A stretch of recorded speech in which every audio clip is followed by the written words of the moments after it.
All right, so today I'm going to talk about something quite metaphysical, but very important. And that is the stories that we tell about people in our lives, people that we love, or people that have been important players in our lives. And maybe even about the world stage, if you have thoughts about the world stage, whatever you have thoughts about, desires about, opinions about, it's important the way that we narrate reality. It really is. Now, take or leave everything I say as usual, right? This is my perspective and this is the way that I see reality. But the word does create.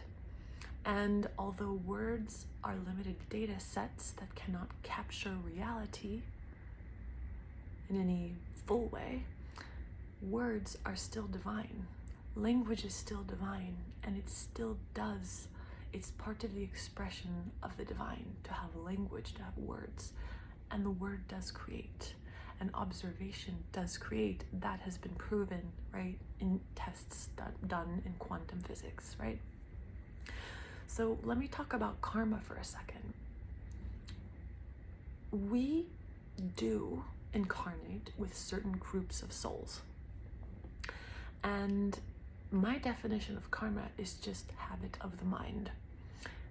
Habit of the mind. If I believe about myself that I'm a victim, if I'm naive and I haven't learned discernment, right? If I haven't developed certain qualities in myself, that combination of beliefs, desires, and qualities will attract experiences to me, right? That's just how the mind attracts.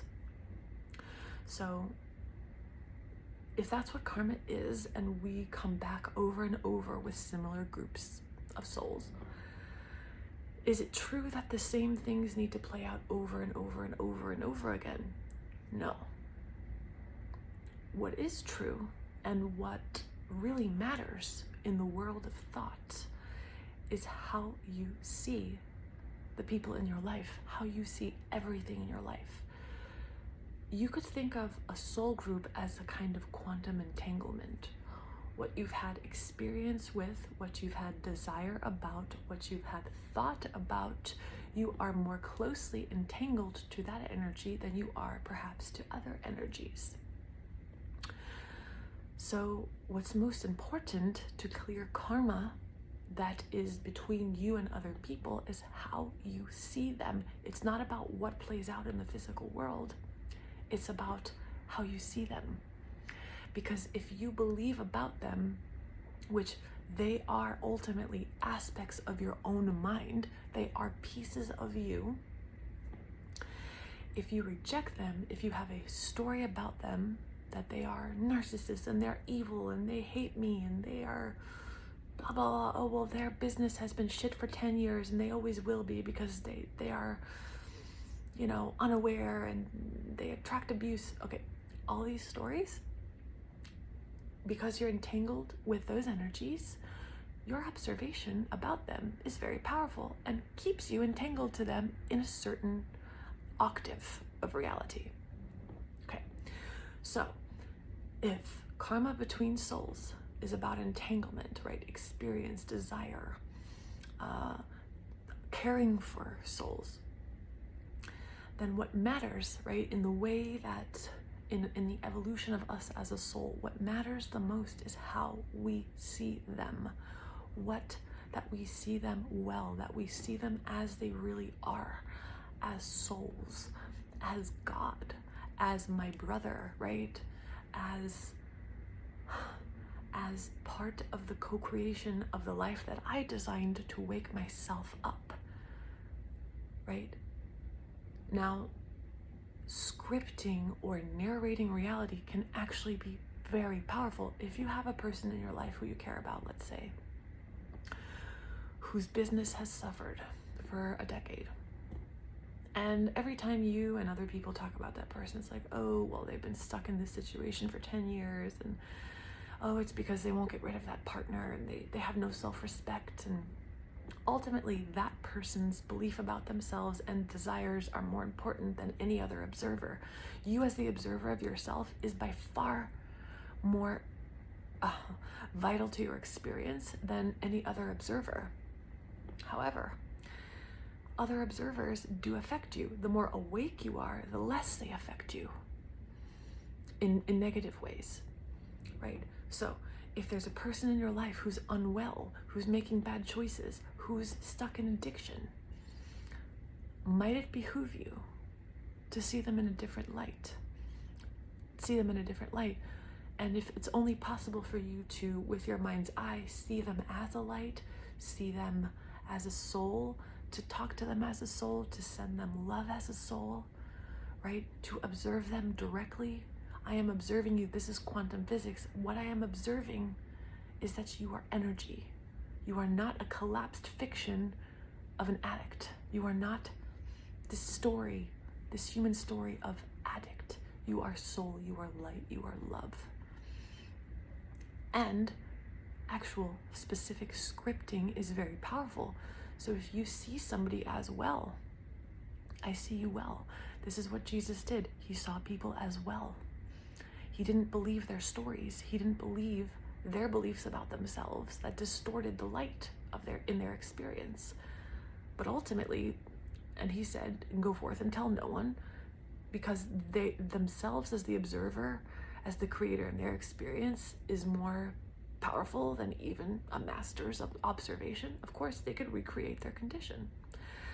And so this is not about fixing people. This is not about controlling anything. This is about, if I'm going to have a thought about anything, if I'm going to observe anything, can I observe it in love? Can I observe it as light? Can I observe it? The most important thing is that we cease telling stories that are negative. And sometimes it's important to acknowledge, right? To acknowledge, yes, there is an abuser in the neighborhood. Yes, there is. And I talk a lot about discernment. Yes, I am in an abusive relationship. Yes, this person is harming me. Okay, take appropriate action. When you acknowledge reality as it is, which might be that you are in a harmful situation, right? A dangerous situation, you take appropriate action. Okay, now once that action is complete, if the person is still on your mind, to observe them as light is the most important thing that you can do in terms of your personal karma with them, in terms of what you observe happening in the world stage. Do you want the government to be twisted and corrupt for the rest of eternity? If you don't, then I would stop telling that story. This is about what you choose to give your attention to. And to the players, the most prominent players in your life, it is very important that you cease collapsing their existence into a negative story. Oh, my mom hates me. My mom's jealous of me. My mom wants to see me fail. My mom abuses me. Maybe she has abused you. Maybe some of those things are true. So if those things are true, get away from her. Create physical distance, because again, karma is not about what you do in the physical world. It's about how you observe them in thought. Okay, I see that in this world you're showing up in a way that's harmful to me, that's not pleasant to me. But in my mind, right, I can take a few moments and acknowledge that, first of all, I created you by my beliefs, right? We do create the family experiences that we have for a variety of reasons. If we're waking up in this life, it's to wake us up to master qualities. Sometimes our dying thought is that we want to go back to a certain family, and it was just your dying thought that brought you back into a certain situation, and many other beliefs and desires. Reality is complex. I'm trying to make it simple for the purpose of this conversation. But so in the physical world, you can honor your boundaries, but if you know in your heart that you've had so much experience with a being, a husband, a wife, an ex-partner, a father, a brother, a sister, a friend, then the most important thing is how you observe them, how you observe them in your mind. And it's important for you, especially if you have a tendency towards codependency. Sometimes if you visualize someone in the light, that can actually activate your trickster energy, and it can make you invite them back in.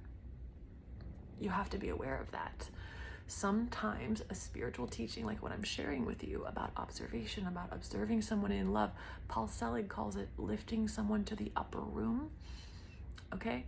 Sometimes if the personality tends towards codependency, or you tend to trick yourself back into abusive situations, you must be aware of that, and you must master physical boundaries and even psychic boundaries.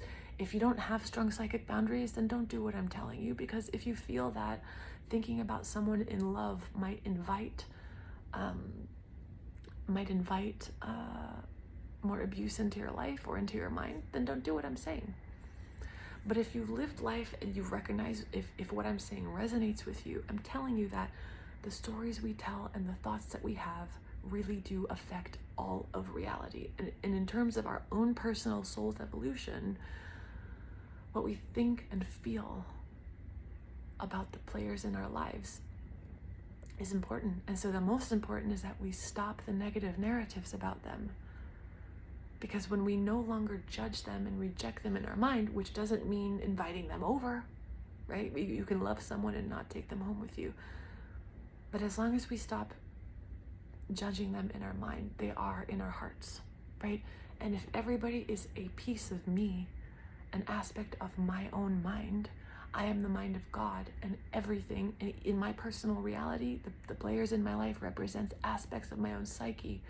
If I bring that aspect of my psyche back into my heart, in my mind, then I've done the work. Then I've transcended karma, because I'm no longer rejecting a part of myself, keeping it separate from me. How do you no longer keep something separate from you? You realize it was all a divine co-creation, that you created it, that your beliefs created it, that your desires created it, that your soul's desires created it, that your ego's understandings created it. And so nobody's at fault. You maintain necessary physical boundaries, and you decide, how would I like to see this person? And again, physical narration, using words to say, I see this person as well. There are people in my life who have been in behaviors that are harmful, and I see them, not all the time, but I'll see them in my mind's eye as being free. No more handcuffs. I see them as free. And I don't do this every day, right? If you're trying to change reality, that's a controlling energy, that's a dark energy. But if I'm gonna have a thought about a karmic relationship that I have, an important player in my life, it's gonna be one of wholeness. Because ultimately, that is something that, a belief I have about myself. It's a part of my own mind. So, in a nutshell, the most important thing is that we cease negative narratives about reality, but we acknowledge what is. If somebody's abused you and hurt you, you acknowledge it. You create physical space, right? Perhaps if you feel called, inquire about how you magnetize that to you, and inquire if that energy is still in you. A lot of time we attract abuse because we are self-deceptive, simply because we lie to ourselves and we don't acknowledge our values, and we don't acknowledge our intuition, and we don't acknowledge what is real for us. And I talk extensively about that, right? And to correct that, and I have lots of content about how to clear that up within ourselves. But the way we think about others is important. It really is. Our thoughts are important. Our thoughts are powerful. The word creates. And so in the journey of coming back to my wholeness, it's important that the major players in my life be brought back into my heart. At least it's important to me.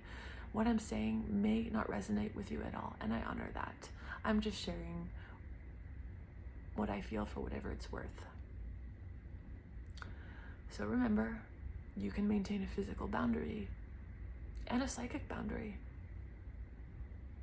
The most important thing is that you simply stop the negative narrative, because even the cessation of judgment is love.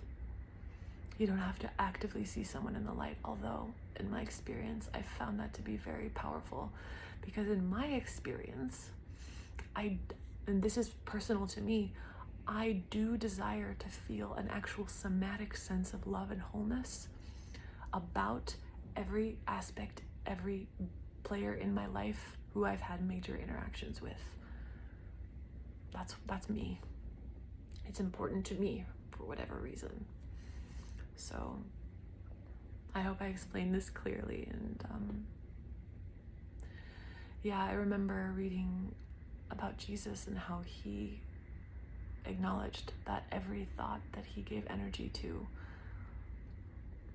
created worlds, changed universes. And I take that very seriously. I take it seriously. I'm not saying it's serious. I take it seriously. I resonate with what he said about that.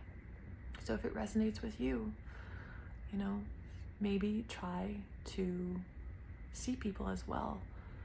If someone that you love, a friend, is having trouble in their life, try writing a story, try writing a paragraph, seeing them as well, seeing that they've broken through. Because sometimes we attract people with negative stories in our lives just so we can feel positive, or we can feel like the savior. So this is another aspect of this, but what's going on in your reality, you are part of creating it. You are one of the observers of it. So without trying to control reality, right? If I'm constantly telling a story about something that's negative, I'm benefiting from it somehow, because I can feel righteous, I can feel like a savior, I can feel better than them, I can feel worse than them. There's some payoff, right? You are helping extract those qualities from that being. And so stop for a second and be like, what stories am I telling, and can I shift any of them? Whether that's simply from ceasing to tell any stories at all, to maybe just shifting my expectation towards resolution and well-being. That could be just a feeling thing.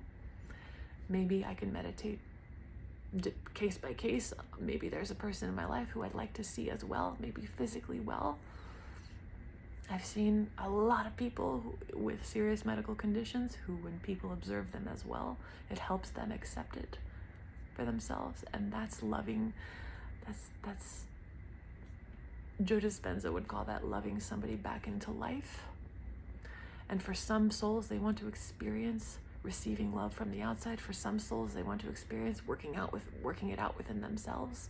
It's not up to us to decide what is right or wrong for anyone, but just to realize, like, I am the observer, and that is powerful. What am I observing? What am I observing? That's my message for today. Have a good day.